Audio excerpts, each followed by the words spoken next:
Hello, and Hi, Jackie. It's good to be on the show. thank you. Yeah. We've me and my partner Luis Alvarado. We started Night Creature Productions back in the '90s, and we've been lifelong horror zombie fans. And one time we had the opportunity to seize the moment in a 48-hour film competition, and we decided to shoot kind of a hybrid of a suspense thriller zombie film for a 48-hour film competition. And I hear you actually won an award for that. Yeah, we came in first runner-up for the grand prize, and it was a nice little exercise in filmmaking. Talk to me about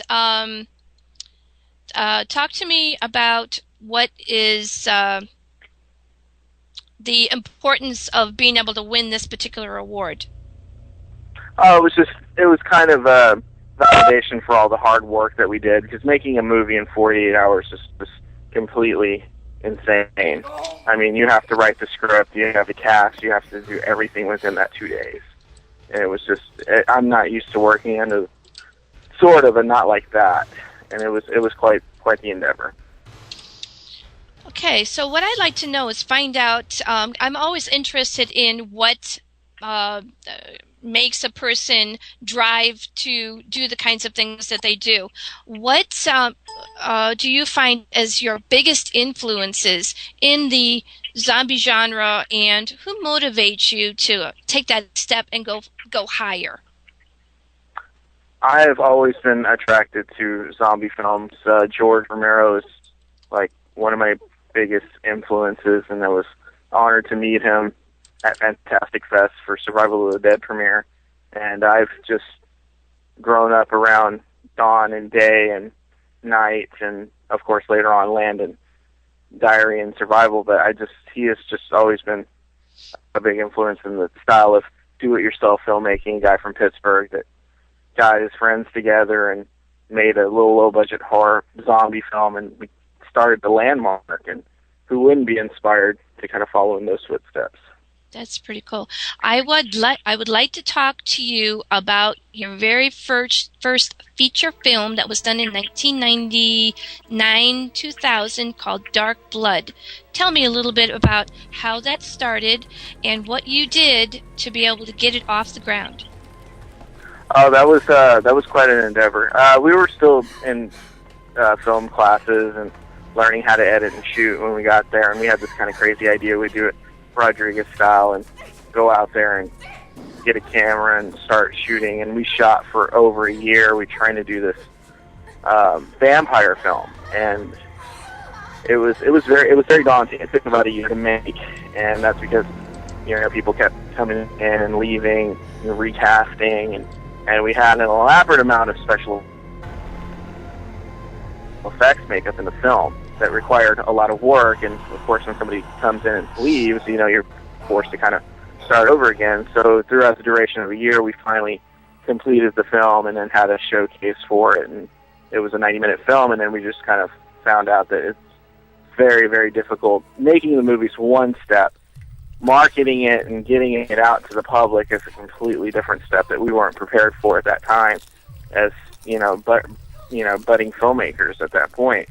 So it took us a while. I mean, we played it locally and regionally for a while, and then we just kind of let it sit, and then we kind of realized what, we had to kind of do to kind of step up our game and start producing different types of films, And you started out with an 8mm film, and then Video 8.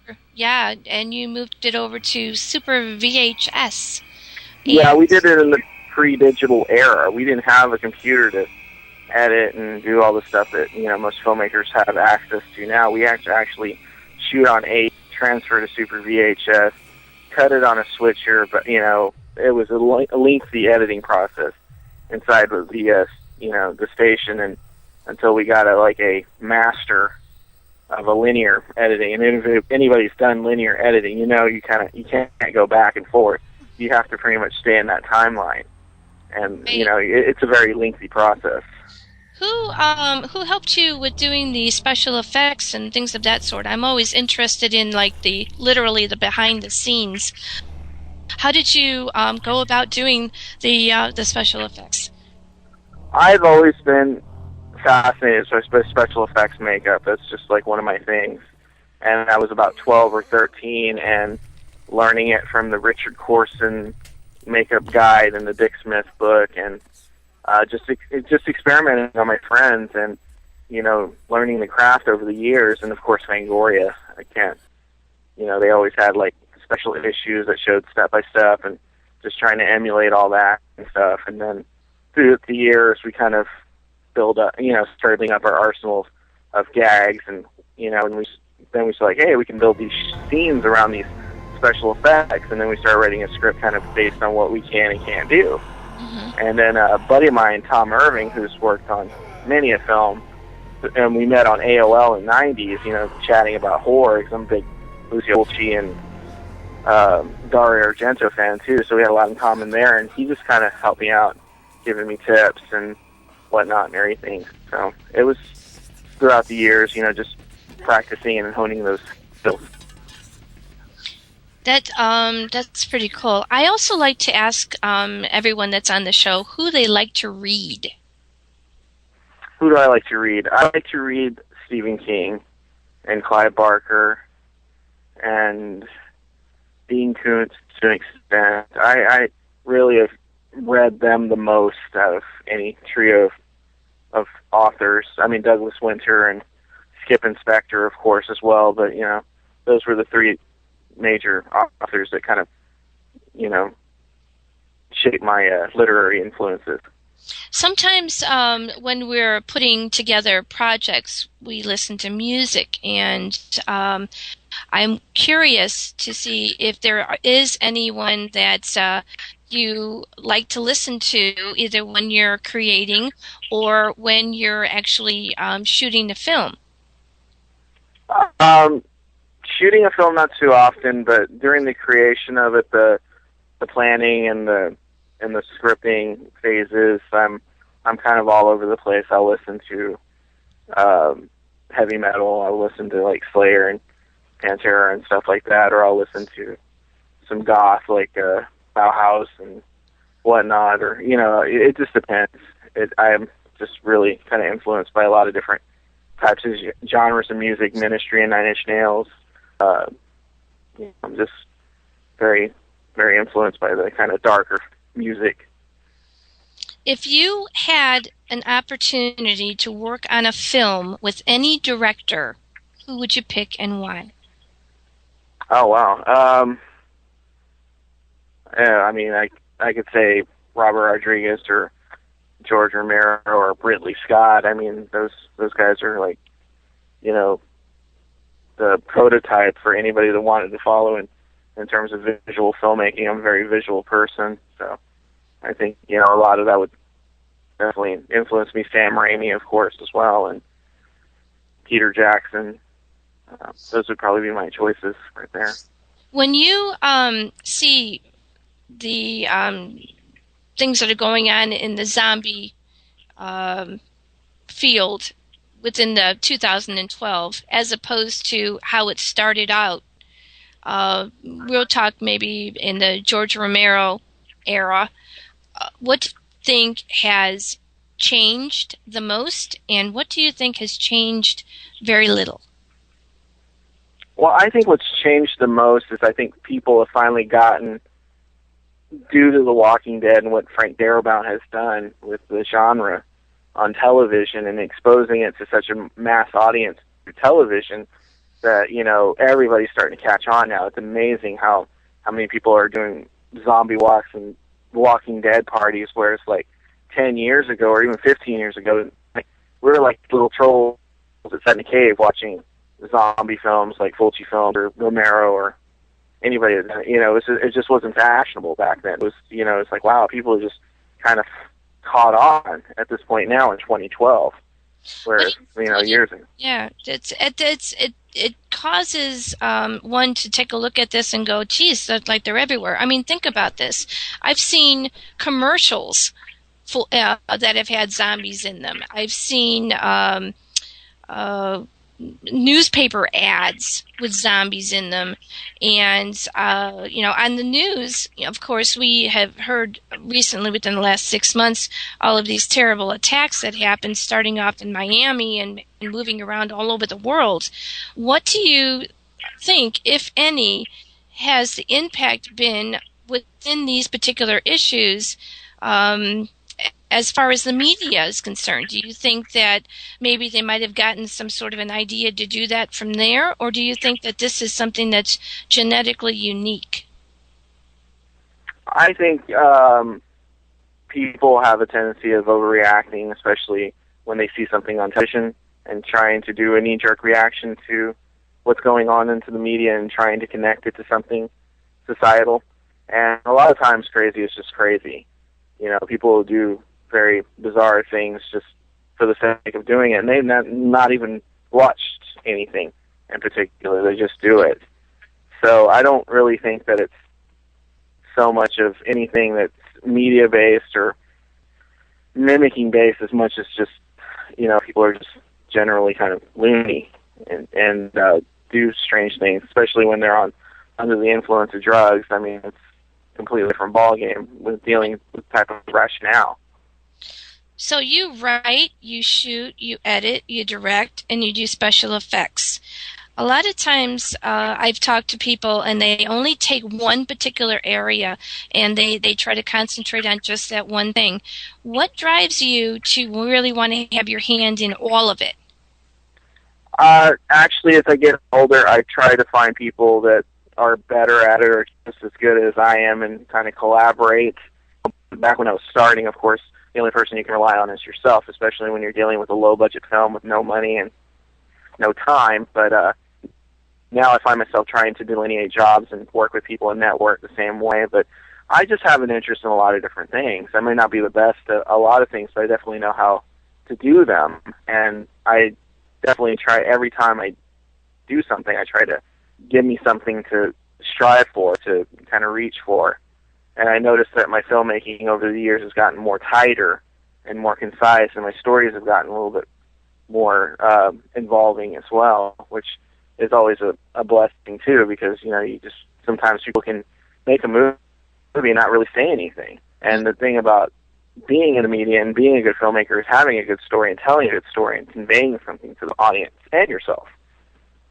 How do you get the actors? How do you convey to the actors what you want them to do on the screen? Because we know that even if you have the most wonderful special effects out there and you have an awesome location and you have all of these other things going on, if the acting is subpar, it's not going to come off very good on the film itself, and it's going to be a flop. How do you get these people to get into character and display what you really want to convey on that film?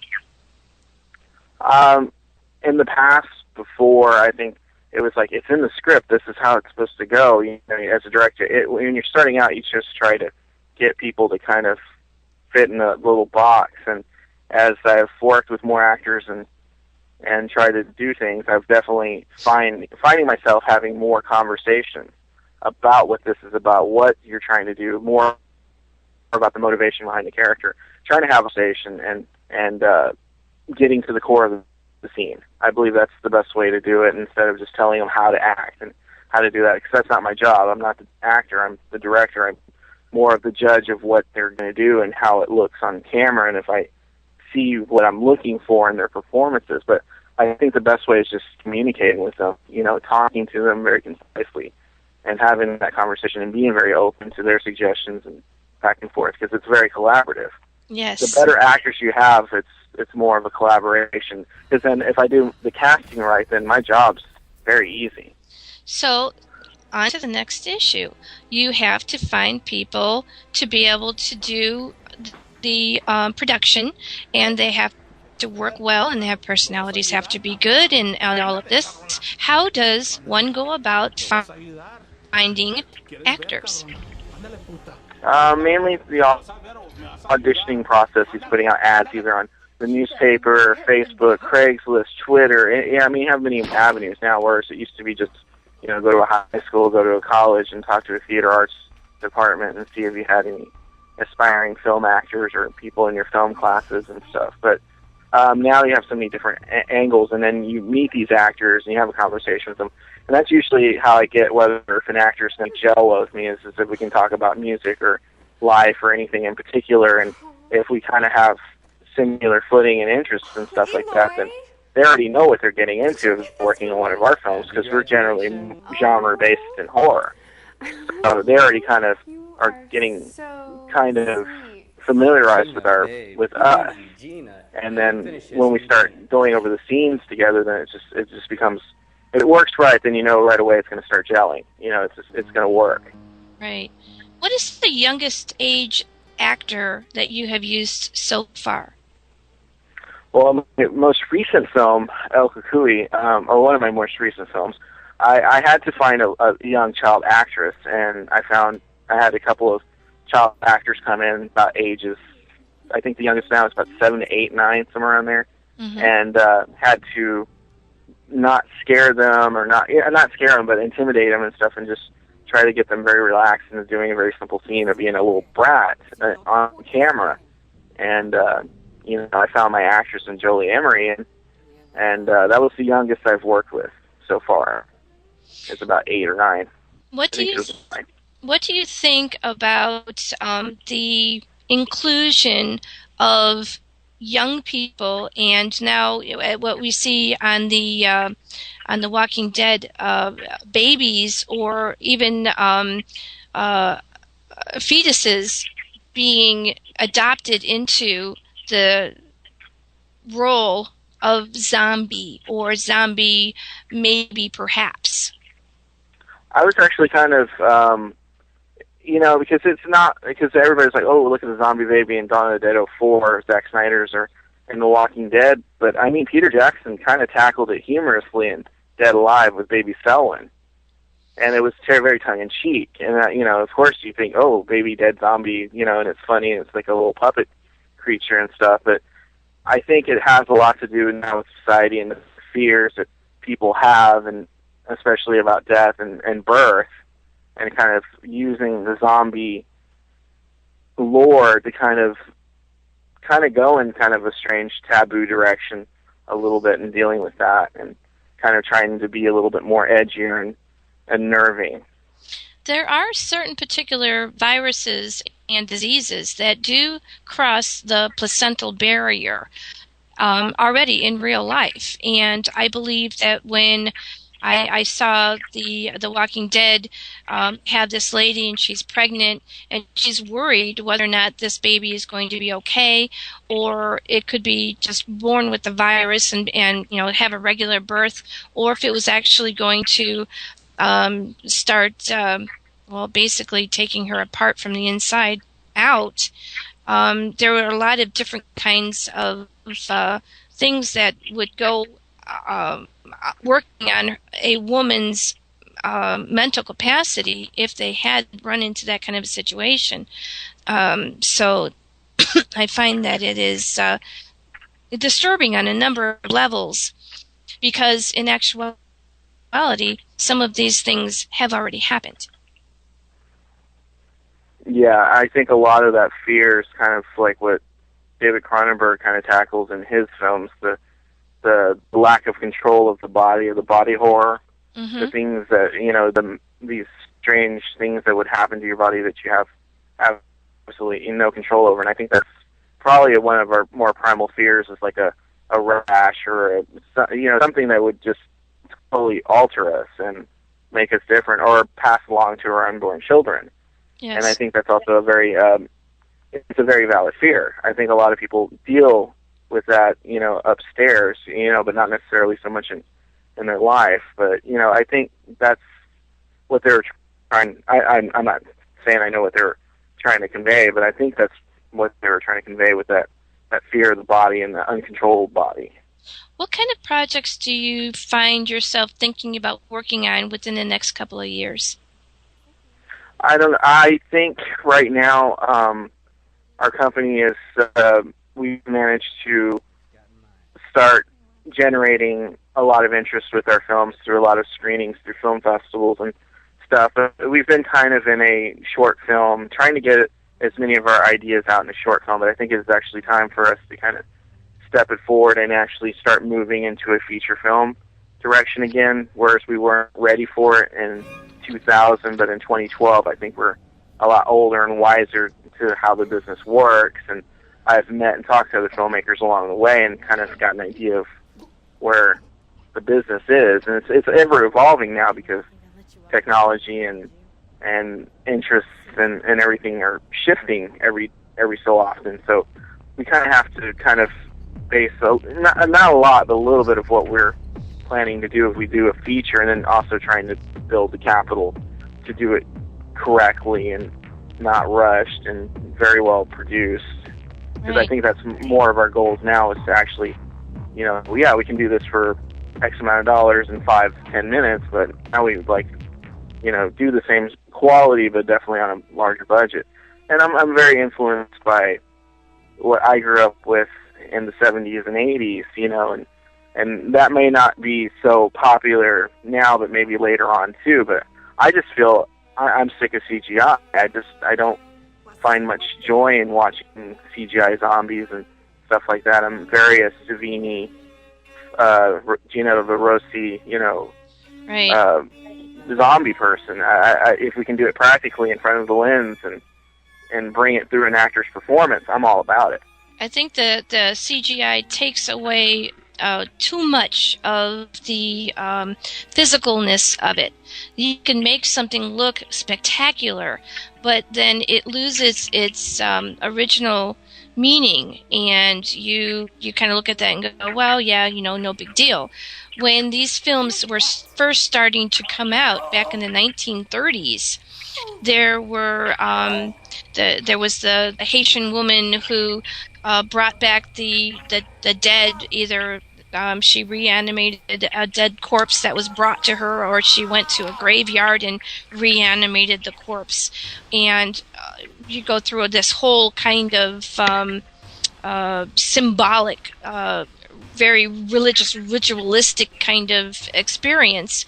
And then as we're going and moving along, we're finding that these abilities for people to turn into zombies didn't necessarily need a physical person to control and manipulate their mind. That somehow they ended up with something that made them turn.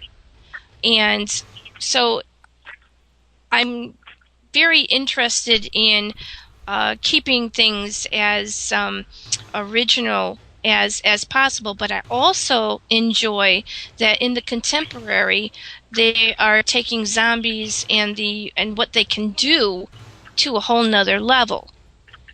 And I'm wondering where exactly you fit into all of this. If you had the opportunity to be able to work with someone who said that these zombies were affected by something that was sprayed on everybody, and they all turned into this, but they're still able to think, they're still able to function properly, and they have either incredible speed or incredible strength, or the ability to be able to keep 90% of their humanness, what would you do?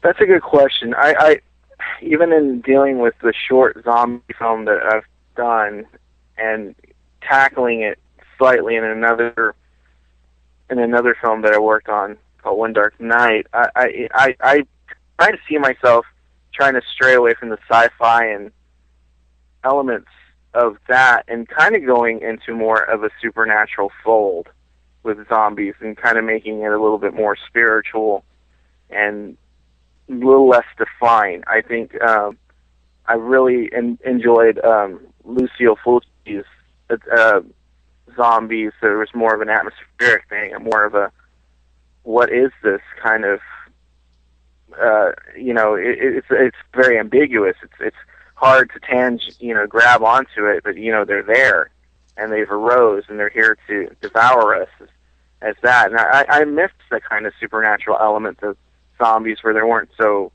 it was like 28 days later with the blood or the What did the you think bites. about that particular movie? I happen to enjoy that particular movie. I don't necessarily like a lot of the stuff that's out there, but I looked at that and I went, dang, it had a psychological thrill to it.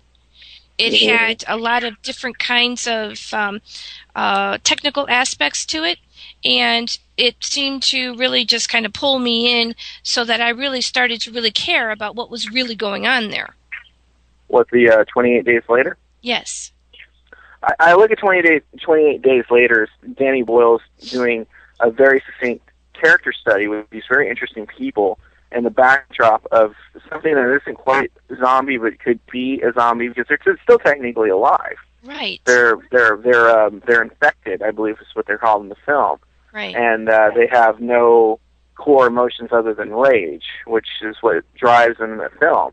Right. And it's very terrifying. And then you put these people that you like in that terrifying situation, and that's the power of 28 Days Later, and even the sequel to an extent. It's that fear of being attacked by something that has no control over its mind, the same way a zombie is, and that's the comparison between the movies. Mm-hmm. And of course, you can make them faster because they're still alive. Yes. They don't have the rigor mortis setting into their bones and their tissues and stuff like that. These are functioning people that just have one thing on their mind, and it's to destroy whatever's in front of them. When you go and you write, what do you rely on? I mean, do you do research in particular areas? Do you have people that you talk to in the medical field or in the psychological field, or anything like that to be able to glean your information from? I gather a lot of things from what I do for a living, which is a photojournalist and news photographer. I'm out and I see the stuff, pretty much as it happens or as it's happening in real life. And a lot of the research I will do is online. I think I'm exposed to so much of the realness of society and life. I am kind of more like, where can I go supernatural? Where can I make this a little bit more fun or a little less dire and stuff like that? And make it in that thing. And I'll do research. I will read up on things that I find interesting and try to expand on that. And a lot of the times that a movie is sometimes just a feeling, and many times in your life, life will hand you something and you're very upset at that point, and you find a lot of fire in those situations in life that you'll put on the paper. And I find myself doing that a lot too. Mm-hmm. Just trying to work out your demons, on the page, and then gathering enough like-minded people and then trying to exercise it on film, for lack of a better analogy. But, but a lot of, like, some of the films that I've done lately is, like, I've been really influenced in our culture here in the Southwest, so I've definitely worked mysticism and curanderism into the film, and some of the folklore, like with one of our films with the Latin boogeyman, the Cucuy, Talk to me about all of that. Because you just finished it, I believe, in 2012. Mm-hmm. And talk to me about Southwest Film Festival. Well, yeah, there was a film expo during Southwest called the Self-Medicated Film Exchange, and we were playing during South by Southwest there, and it was really cool because it was a film festival, and it's one of the largest film festivals in Texas, and we got to show our film, and then alongside other films that were all of different genres and types, and these filmmakers. And Austin's film scene is just very open, and I don't usually get that condescending pretentiousness. Well, there might be a little bit of it, but not as much there. So that was really cool. That was our first big film festival for a little project that we put together and put out there. But it was definitely very flavored in the area of where we come from. Tell me how uniquely different it is to be able to have a film be shown at this particular festival? It's different because I'm in an audience full of people I don't know, number one, and all these people are very film savvy, and that's number two right there. And I'm just hoping I'm not insulting their intelligence, and then they're actually following along with what we're trying to convey on the screen. And like I said, generally we've got very good reviews for the film, and it's very simple, and that's what I think is very, very good about the film is its simplicity. I'd like you to give a shout out to your leading lady, Priscilla Ivins. Priscilla. She's been working on movies for a while, and we went to high school together, and she was definitely put through a lot in that film, and she put us a lot through that film too. So kind of give and take, I guess you could say too. And she's been doing other feature films since Cucuy, and we definitely appreciate her efforts with that. And of course, I got to give a bigger shout out to my producer, who's been my best friend since 1981, and my producer on all of our 8 projects. And we've gone through thick and thin. We've had money, we've had no money, we've been through so much, so much. So, when you ever make these movies, I think the story of the making of the movie is sometimes more interesting than the film. But, definitely Luis Alvarado has put so much on the table for me to work with, and I owe a lot to him as well. He's the other half of Night Creature Productions, Cool. And we don't want to forget your lead male actor, Guillotine, who's also in that film. Guillotine, he's a personality. I'm just throwing it out there right now. He threw so much of himself into that film, and he was, he says when I offered him that role, it's like, are you kidding me? That's like our folklore. This is what we grew up with. Yes, I will love to be this creature, and of course it involves all this. That's the other thing that I wanted to ask you. Although these people would be a good fit, what made you really know that they were going to be a good fit before you cast them? I knew that I couldn't cast, just any person of any age. I had to find the right actor that was a little bit older, that was a little bit more mature upstairs, that could handle being something like this. And it's like you give it to a kid and they wouldn't know exactly what to do with it, but you give it to an older person and they can definitely bring it to the table. And same thing with one of my other actresses, Berna, who's on Towns. She's Ophelia. She's a Queen in the film, and she's very menacing as well. I must give a shout out to her as well, because she is a lot of the success of Cucuy and Penn as well. And so your next step was the South Texas Underground Film Festival, International Films, and you won an award for achievement in local filmmaking. Yes, that was the Pepe Serna Award, and we won that award for the film, and it was a great honor because it was given to us by the actor Pepe Serna. Yeah, I heard it. And for those who are listening that might not know what his particular background is, he has been in films such as American Me and Scarface, and what else?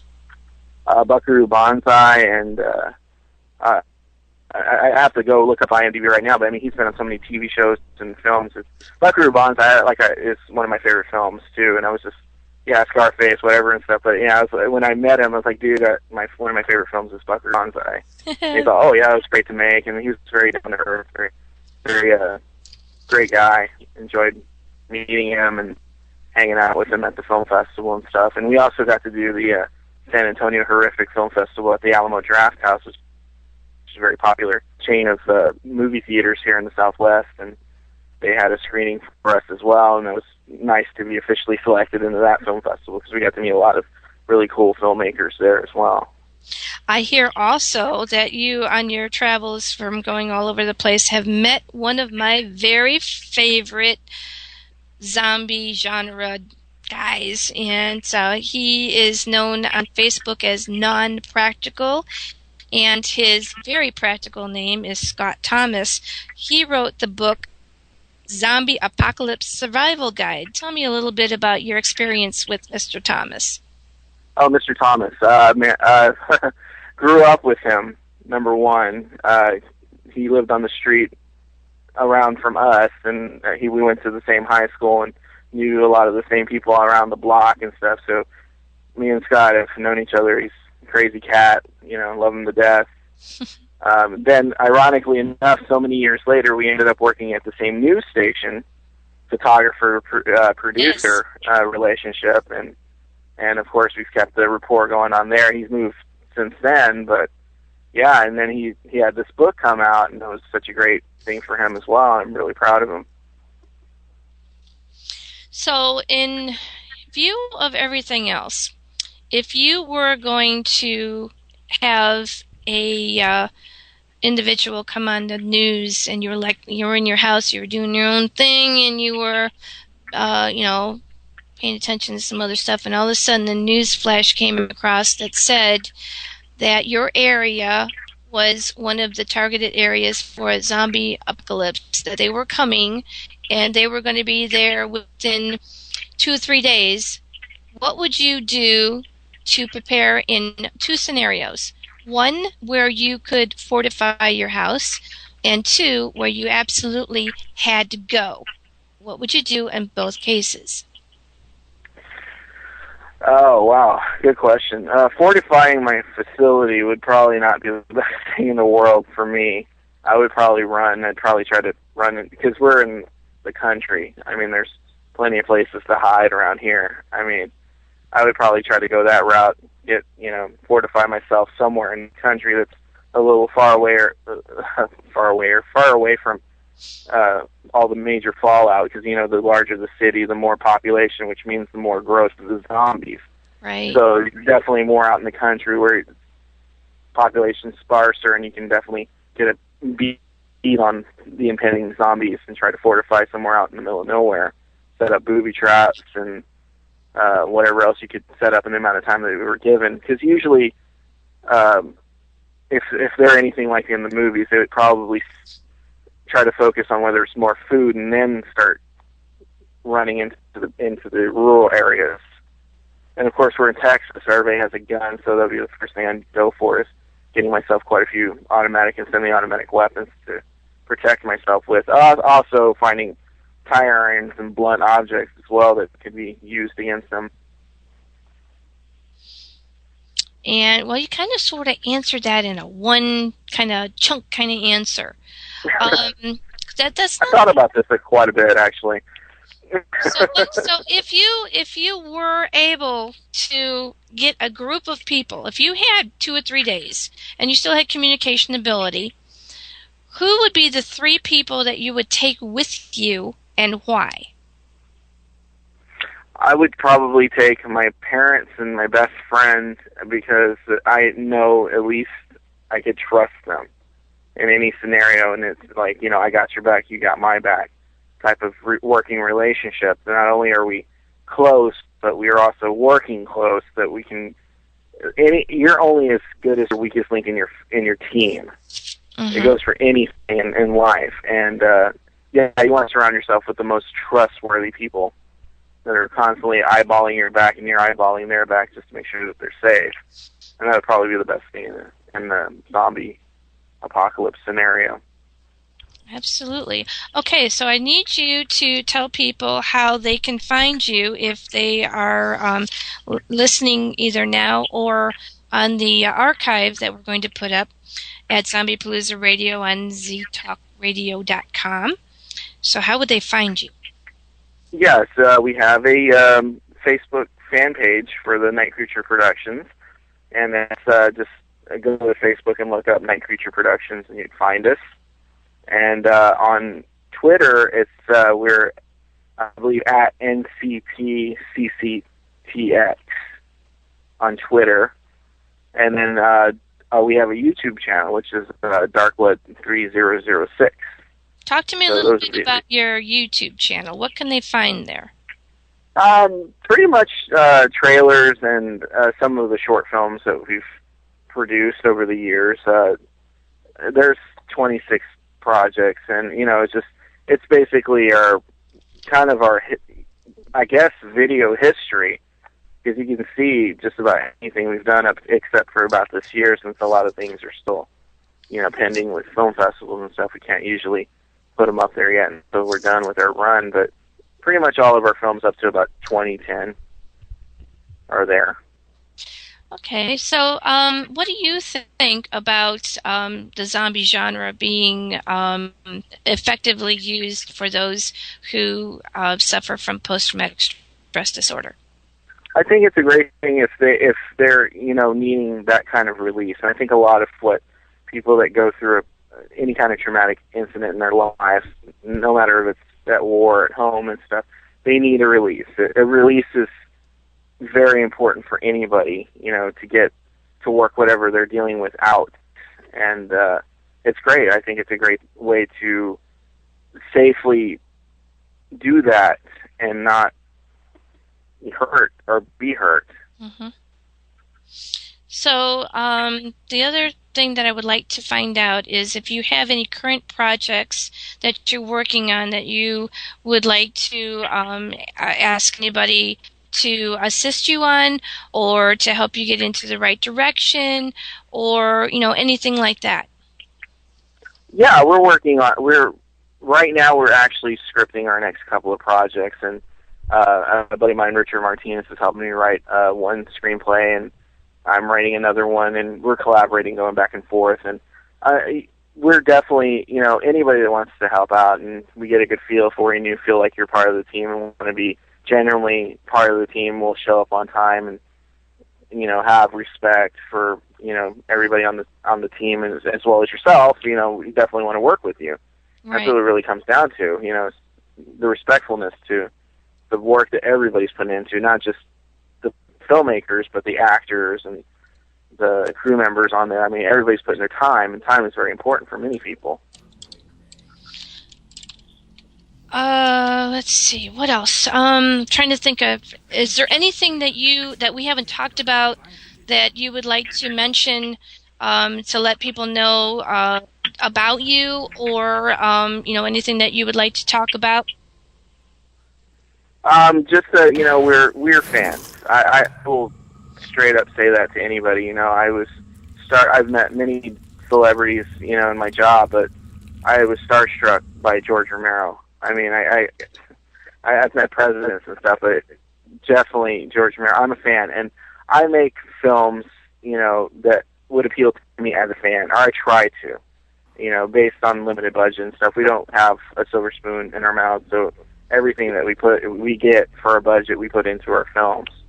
And definitely, the learning curve is improved. It's very democratic now to go and make a film, so it's not like you get tied into anybody's little circle. I mean, anybody can just break away and grab a camera and some friends and do it. But I definitely try to keep as much professionalism on the set. Anybody that works with us, we try to keep it very professional, fun, and professional. Right. It's really important to be able to have a lot of different abilities to be able to get the film out there in the light, and to let people know that it's there.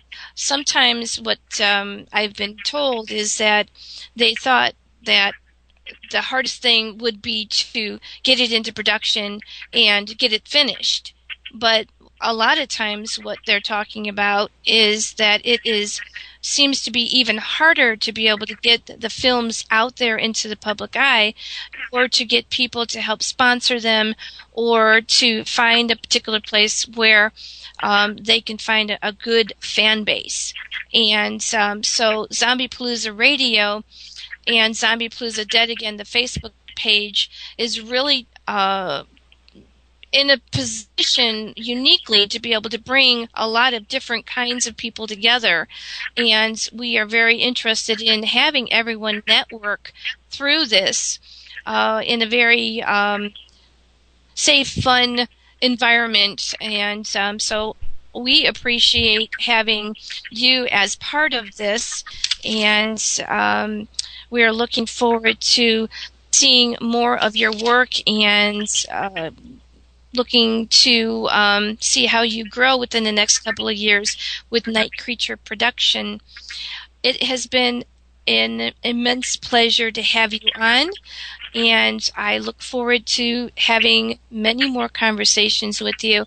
Please let me know when you finish your next project so that we may, at Zombiepalooza Radio, get you out there and get your fans to hear what you're doing. Thank you very much, Jackie. I really appreciate everything. Just giving us the opportunity to chat about it. You know, that was great. We really appreciate it. Well, you know what? I wanted to ask you, since we still got a few minutes left here, what did you think about the way that Zombiepalooza Dead Again was pitched to you, and what were your first ideas about the whole product? I really didn't know what to expect, to tell you the truth. I approach everything just very open, and so far it's been fun. You know, it's been nerve-wracking. I keep thinking I'm going to blank out every time you ask me something, and I won't have anything to say. But luckily, everything's been pretty fluid, so it's been great for me. And I hope that people are respectful and receptive of what we're trying to do as fans and as creators of content too. You know, anybody can passive-aggressively bash anybody on YouTube or Facebook and not think anything of it. You know, we put a lot of ourselves into the projects, you know, and you know, we just definitely want people to, you know, if they enjoy it, to get a kick out of it. If they don't enjoy it, just to leave it alone and don't even look at it, you know, just pass it by. Right, and I'm very uber protective of Zombiepalooza Radio, and if anybody, you know, goes on there and they start like talking smack, they don't get a second chance to do it. I nix it in the bud quick.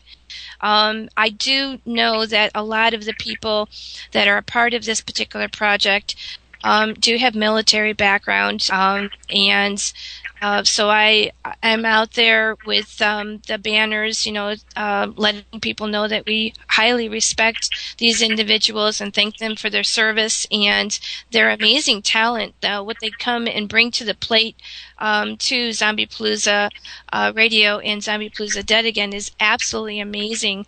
We have some of the most creative, talented people, I believe, worldwide on this particular page. And so when you come either as a fan or you come as an individual who has something to bring to the project itself, there is a lot of respect for you here on the page. And you know, a lot of times people say, "Well, yeah, you appreciate it," but they don't really, you know, get that feeling. I have been absolutely stunned at some of the responses that I have gotten from total and complete strangers who come to this page and they say, "How can I help? What can I do to be able to make this a better experience for you and for the other people on the page?" So really much appreciation there.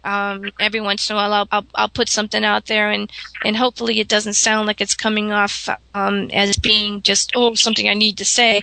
It comes from the genuine. I myself have post-traumatic stress disorder, and very often it can cause a number of different kinds of issues, sleep deprivation and high anxiety and things of that sort, and having to produce the show and host it too, there are a lot of different kinds of things that we go through and experience. And I have found that many of the people that have been guests on the show have been extremely patient with some of our server issues and some of the glitches. Every once in a while I end up pulling the cord on my headset, and it'll if I do that, it'll yank everything out and I have to restart the thing. But I have not had any kind of issues from any of the guests. I've been very blessed with that. So again, I would love to say thank you so much to Chris Ambriz and Ambriz, yes. Ambriz, and say please come back again. Tell others about what we're doing, because that's part of the networking. Oh, yeah. Make sure that before you sign off, either this evening or sometime tomorrow when you can, put up links for what you do, and where they can find you and that kind of thing, because it is networking that what this is about, and let people know how they can find you. And I'm also wanting you to, there were a couple of books that you mentioned earlier. When you first started learning how to do special effects makeup and things of that sort. I would like you to post up those books if you can, or at least the names of the people that created them, so that perhaps new budding special effects artists can see the material and get started just like you did. Oh yeah, I'll tell anybody really quickly. It's an art. You know, you have to have the respect for the art. It revolves every aspect of art. And that's, you know, definitely have to go through the books and everything else to do it. Absolutely. Okay, well, I'm going to get set up for yet another short break, and then we are going to bring on Zombie Education Division. And let's see, his street name, they call him the Death Dealer. But he's a very interesting man. Lots of different kinds of things that he does, including being an amazing herbalist and knowing how to put zombie cars together. So stay tuned after the short break, and we're going to bring on Zombie Education Division.